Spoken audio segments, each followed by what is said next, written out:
নমস্কার, দেখছেন এনকেটিভি বাংলা, সঙ্গে রয়েছে আমি সুমিত। শুরু করছি আলাপচারিতা। আলাপচারিতায় আজকে আমরা যে বিষয় নিয়ে আলোচনা করব তা হলো সিনেমা।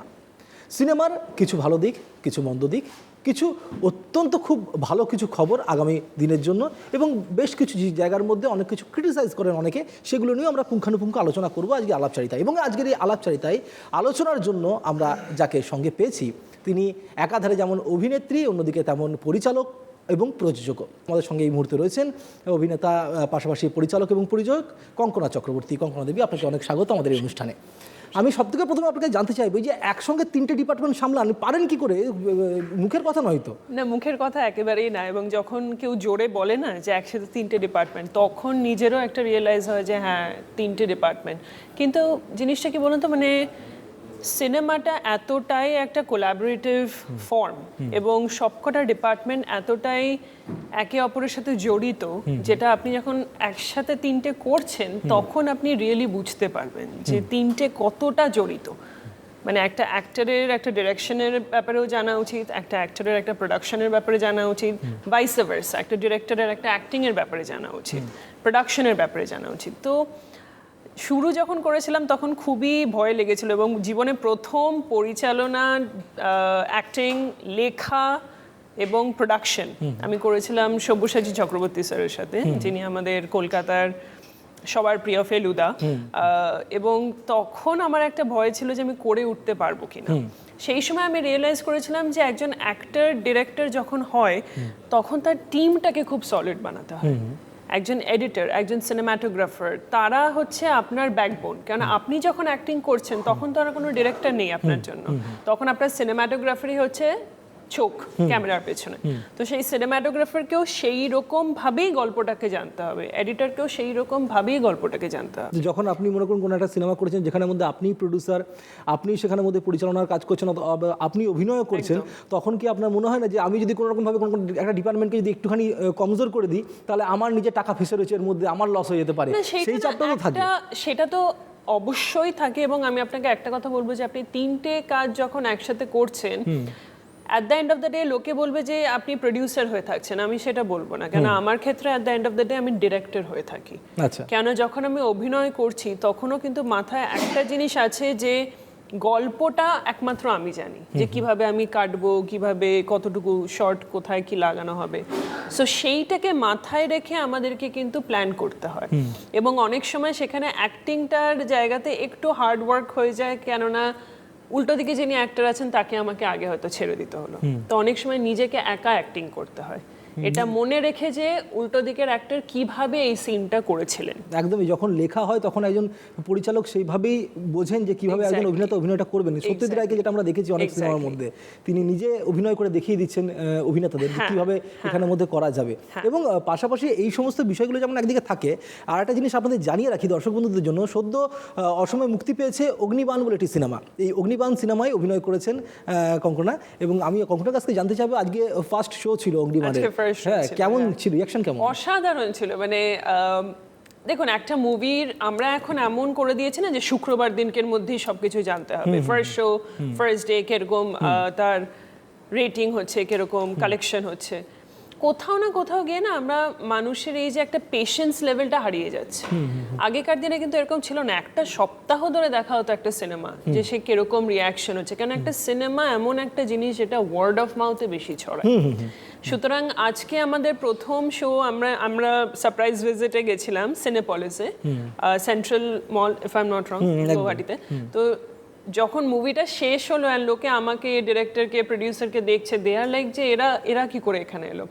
আর একটা যে অনেস্ট রিয়াকশন, মানে সত্যিকারের একটা অনেস্ট রিয়াকশন আজকে আমরা প্রথম পেলাম। কেন প্রিমিয়ারে ইন্ডাস্ট্রির লোকেরা আসে, ইনভাইটেড লোকেরা আসে, তারা তো ভালো বলবেই, তারা তো খুব একটা খারাপ সামনাসামনি বলবে না।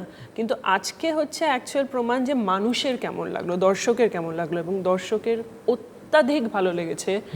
তাদের প্রত্যেকের একটাই বক্তব্য যে এরকম ধরনের সিনেমা আমরা আসামে আজ অব্দি দেখিনি, আর এইরকম ধরনের একটা চরিত্র আমরা আসামে আজ অব্দি দেখিনি। কি চরিত্র অভিনয় করেছেন? আমার চরিত্রটা ইন্টেল ডিপার্টমেন্টে।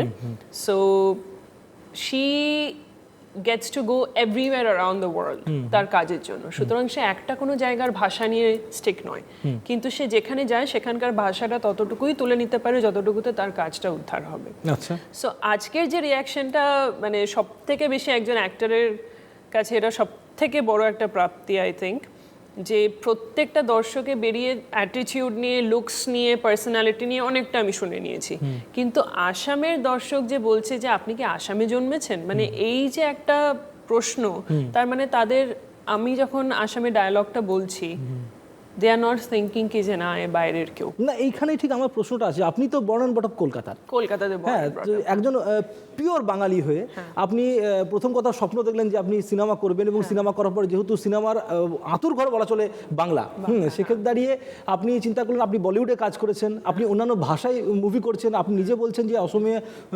দর্শকরা যখন আপনাকে বলছে যে আপনি কি সত্যি অসমীয়া না অন্য কোনো, তারাও বুঝতে পারছে না, তো এইটাকে কিভাবে মেনটেন করে, এবং একজন অভিনেতা সেও ভাই এটাকে কিভাবে মেনটেন করবে বা কিভাবে নিজেকে তৈরি করবে, নিজেকে কিভাবে গ্রুম করবে, সেটা একটু বলুন আমাদের দর্শকদের জন্য। আমার একটা জিনিস হচ্ছে, আমার স্কুলিং হচ্ছে লস অ্যাঞ্জেলেসে, নিউ ইয়র্ক ফিল্ম একাডেমি। সেখানে আমাদের ক্লাসে একটা অসাধারণ জিনিস আমি শিখেছিলাম, যে আমাদের ক্লাসে কিন্তু কোনো খালি যে আমেরিকানসরা পড়ছে তা ছিল না। আমাদের ক্লাসে আমি ছিলাম ইন্ডিয়ান, কেউ ছিল ম্যাসেডোনিয়া থেকে, কেউ ছিল স্পেন থেকে, কেউ ছিল প্যানামা থেকে, কেউ আমেরিকান। তো একটা জিনিস আমরা শিখেছিলাম অভিনয়ের ক্লাসেসে, যে একটাই সিন যখন আপনি বিভিন্ন কালচারের লোকের ব্যাকগ্রাউন্ডকে দিয়ে করাচ্ছেন, সেই সিনটাই মনে হচ্ছে নতুন হচ্ছে। তখন আমি শিখেছিলাম একটা জিনিস, কোনো কিছুর একটা ধরন হয় না করবার।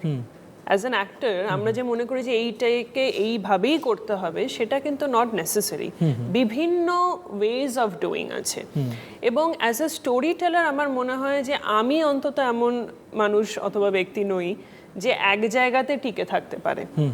আমার কিউরিওসিটিটা খুব বেশি, আমি জানতে চাই যে আসামের এই সিনেমাটা পাওয়া খুব, মানে বলে না যেটা লেখা আছে সেটা হবেই, যেটা আপনার জন্য সেটা হবেই।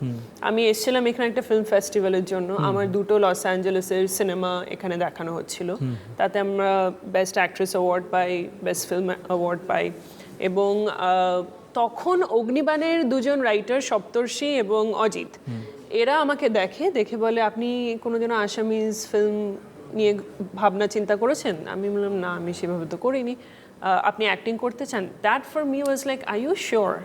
তখন they were like, yeah we are sure because we loved your work and the looks. তো আই ওয়াজ লাইক, না বলার তো এখানে কোনো জায়গা নেই, আমার হারানোর কিছু নেই।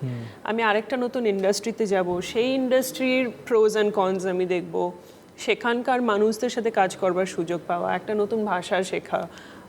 So it's very fascinating. আমার মনে হয় না যে আমাদের সবসময়, আমাকে অনেকে বলে যে হ্যাঁ তুই কলকাতাতে যদি ফোকাস করতি তাহলে হয়তো অনেক নাম হতো, বা বম্বেতে যদি খালি ফোকাস করতি তাহলে অনেক নাম হতো। আমি পার্সোনালি সেটা বিলিভ করি না। আমি বিলিভ করি যে প্রত্যেকটা জায়গাতে আমি কাজ করতে চাই, কেন story telling is universal at the end of the day. Everything is universal at the end of the day.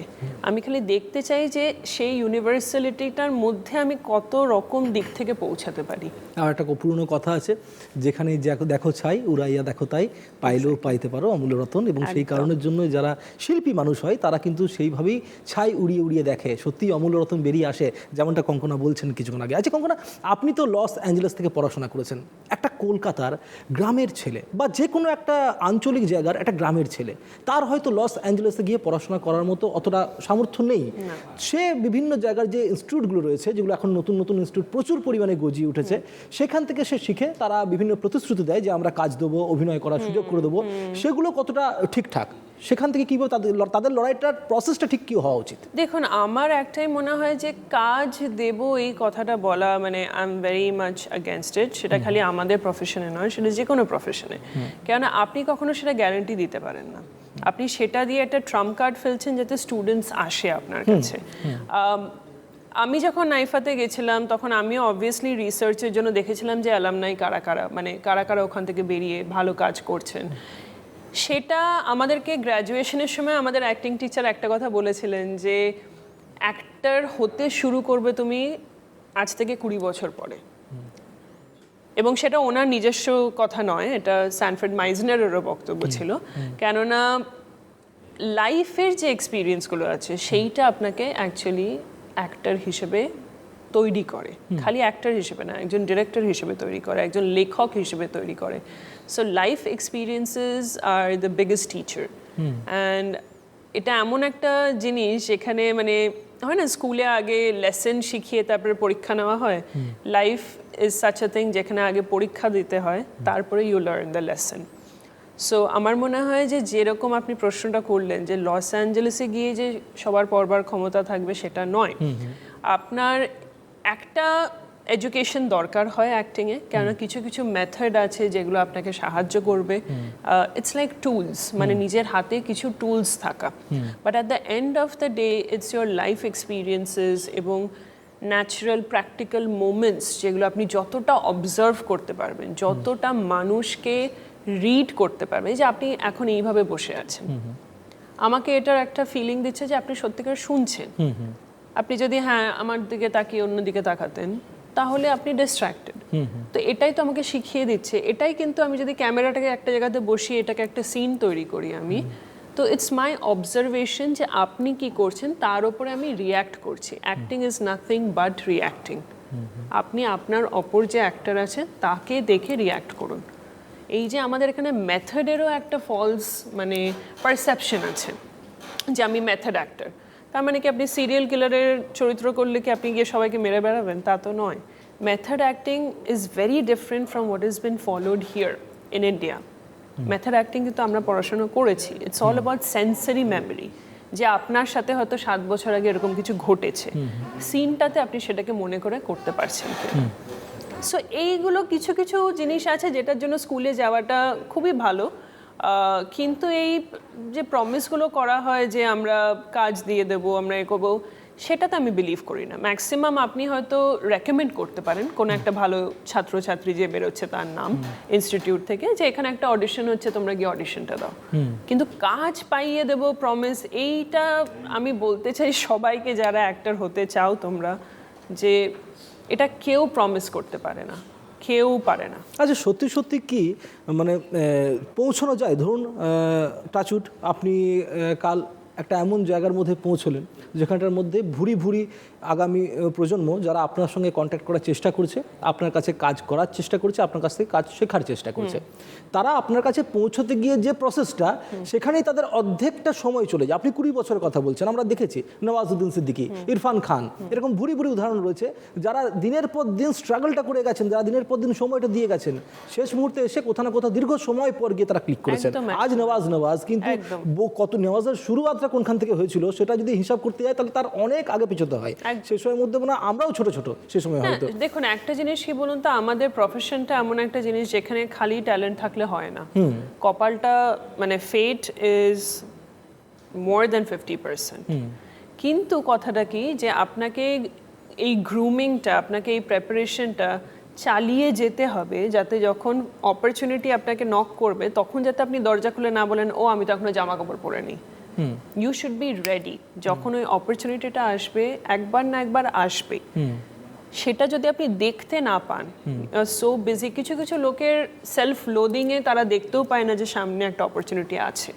কিছু কিছু লোকের অনেক পরে। আপনার কি মনে হয় যে আমি যখনই স্টার্ট করেছিলাম তখনই আমি খুব ভালো কিছু করে ফেলতে পেরেছিলাম? না, অনেক কিছু করার পরেও আপনাকে কনস্ট্যান্ট প্রুভ করে যেতে হয় এই ইন্ডাস্ট্রিতে।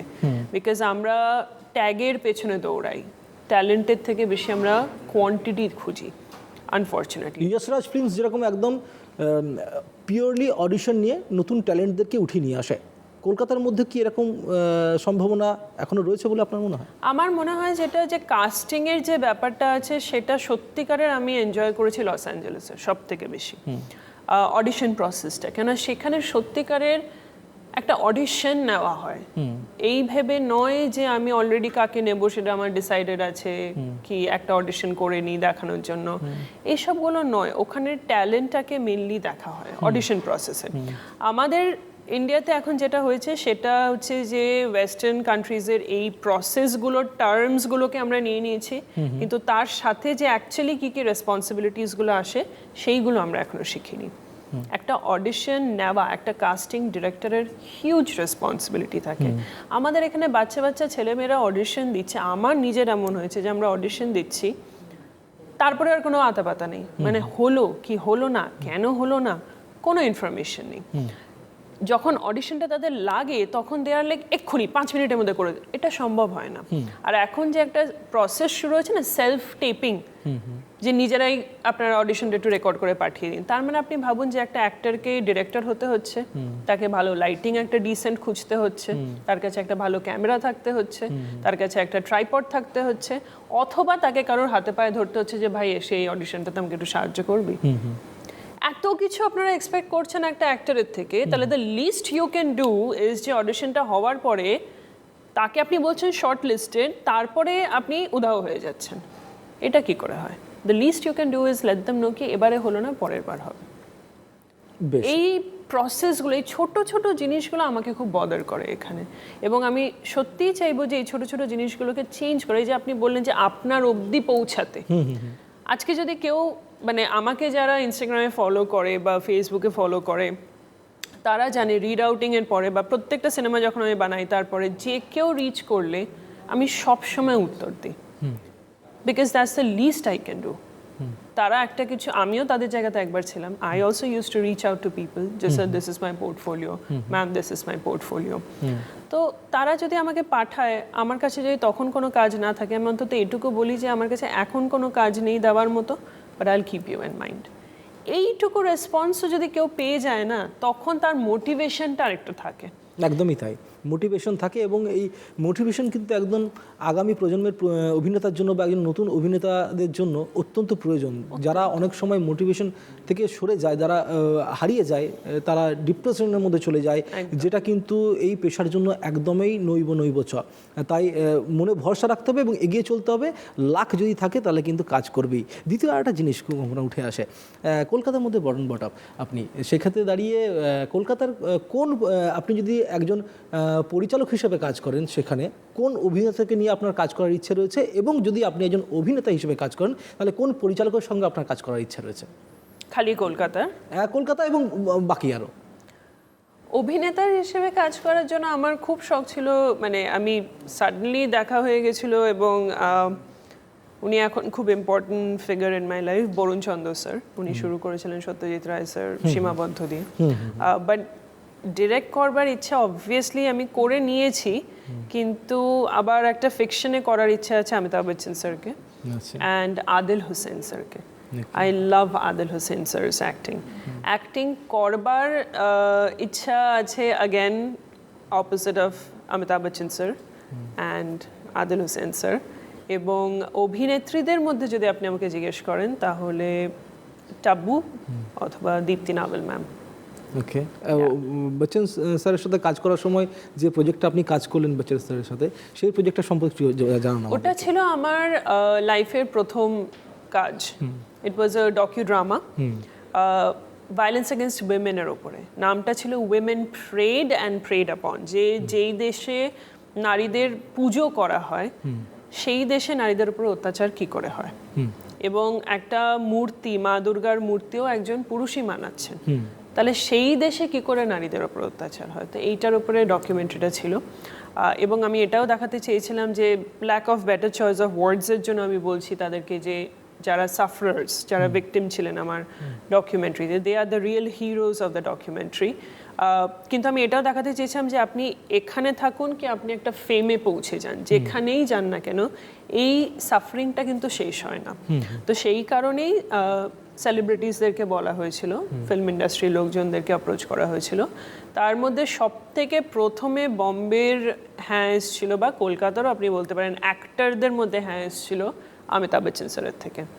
এবং ওনাকে এই ডকুমেন্টারির সিনপসিসটা যখন পাঠানো হয়, উনি কিছুক্ষণ টাইম নেয়, মানে কিছুদিনের টাইম নেন, এবং উনি তারপরে রাজি হন করতে। শুটিংয়ের দিনকে উনি রাতের বেলা একটা লম্বা ব্লগ লিখেছিলেন আমার ওপরে, এবং উনি লিখেছিলেন যে আজকের এই ডকুমেন্টারিটার জন্য করার পরে ওনার বাবার একটা ইনসিডেন্ট মনে পড়ে যায়। That's how he connected with the documentary. আর একজন ব্যক্তি যাকে আমি না বললেই নয় যে আমার সত্যি পাশে দাঁড়িয়েছিল সমান টাইমে, অমিতাভ বচ্চন স্যারের সময়তেই উনি হ্যাঁ বলেছিলেন, that was Shyam Benegal sir. এবং উনি একটা কথা এমন বলেছিলেন, তখন আমার বয়স ছিল 20 বছর, তো আমি আর আমার বেস্ট ফ্রেন্ড একটা ছোট ক্যামেরা নিয়ে জাস্ট ডকুমেন্টারি করছি। উনি একটা কথাই বলেছিলেন যে আমার ভালো লাগলো দেখে যে future generation is strong, is moving ahead. কেন তোমরা এইরকম একটা টপিক নিয়ে এই বয়সে কাজ করছো, so please don't give up that zeal or that fighting spirit. তো এটা শ্যাম বেনেগল স্যার বলেছিলেন, এবং that is something that I always hold close to my heart. Bachchan স্যারের সঙ্গে যখন কথা হচ্ছে সেই সম্পর্কে আমরা জয়া ম্যামকে দেখেছি, অভিষেক বচ্চনকে দেখেছি বাংলা সিনেমায় কাজ করতে বহু বছর আগে। অনুসন্ধান বচ্চন স্যারের, আপনাদের মতো পরিচালকদের বচ্চন স্যার পেয়ে তিনি নিজেও আপ্লুত, আপনি যেমনটা বলছিলেন। বাংলাতে বচ্চন স্যারকে নিয়ে কাজ করার কোনো রকম কোনো কিছু ইচ্ছা আছে বা সেটা আমার পসিবল? ইচ্ছা আছে, কিন্তু অনেক লজিস্টিক্স রয়ে যায়। আমি এখন একটা ফিচার ফিল্মের কাজ করছি, আমার প্রথম ফিচার ফিল্ম হবে এটা। সেটা আমার সিকিমে হচ্ছে, গ্যাংটকে হচ্ছে, এবং Gangtok is one of the characters. মানে এটা বেসিক আইডিয়াটা যদি আপনাকে বলতে, এটার নাম হচ্ছে দ্য ফ্যামিলি আই চোজ। মানে আমরা জন্ম নিয়ে একটা পরিবারে, এবং তারপরে জীবনের যাত্রাতে কিছু কিছু মানুষ আমাদের জীবনে আসে যারা আমাদের পরিবার, আমরা তাদেরকে বানাই। এবং সেই সম্পর্কগুলো অনেক ওপর নিচ সব কিছুর মধ্যে দিয়ে যায়। তারপরেও যে সম্পর্কগুলো টিকে যায় সেটাই হচ্ছে আমাদের চুজ করা ফ্যামিলি। তো সেইটার উপরে গল্পটা, এবং সিকিমের লোকালসদেরকে নিয়ে গল্পটা আছে। তাতে আছেন বরুণ চন্দ্র স্যার আমাদের এখানকার কলকাতার, এবং বম্বেতে আমরা এখন অ্যাক্ট্রেসের জন্য কিছু স্ক্রিপ্ট রিডিং ন্যারেশনসও আছে। সেইটার পরে আমার যে প্রজেক্টটা করবার ইচ্ছা আছে সেটাতে বচ্চন স্যারকে আমি অ্যাপ্রোচ করতেছি, এবং এমন একটা চরিত্র যেটা উনি আজ অব্দি করেননি। সো আমার একটা জিনিস আমাকে অনেকেই প্রশ্ন করেছে, এতদিন কেন তুই অমিতাভ বচ্চন স্যারকে অ্যাপ্রোচ করিসনি, কারণ he is like a mentor figure to me. কিন্তু আমার কোনোদিনই এরকম মনে হয়নি যে ওনার সাথে কাজ, একটা তো হয়ে গেছে, কিন্তু ওনার সাথে কাজ করতে হবে বলে একটা ক্যারেক্টার লিখে নি তারপরে গল্পটাকে গঠন করব, সেটা আমার চাই না। আমি চাই এমন একটা গল্প যেটাতে উনি ফিট করবেন, রাদার দ্যান গল্পটা ফিট করানো। আমি চাই যে অ্যাক্টরটা যেন ফিট করে। একজন পরিচালকের এই দৃষ্টিভঙ্গি দিয়েই এগিয়ে চলেন একজন পরিচালক, যেমনটা আপনি নিজেও বলছেন।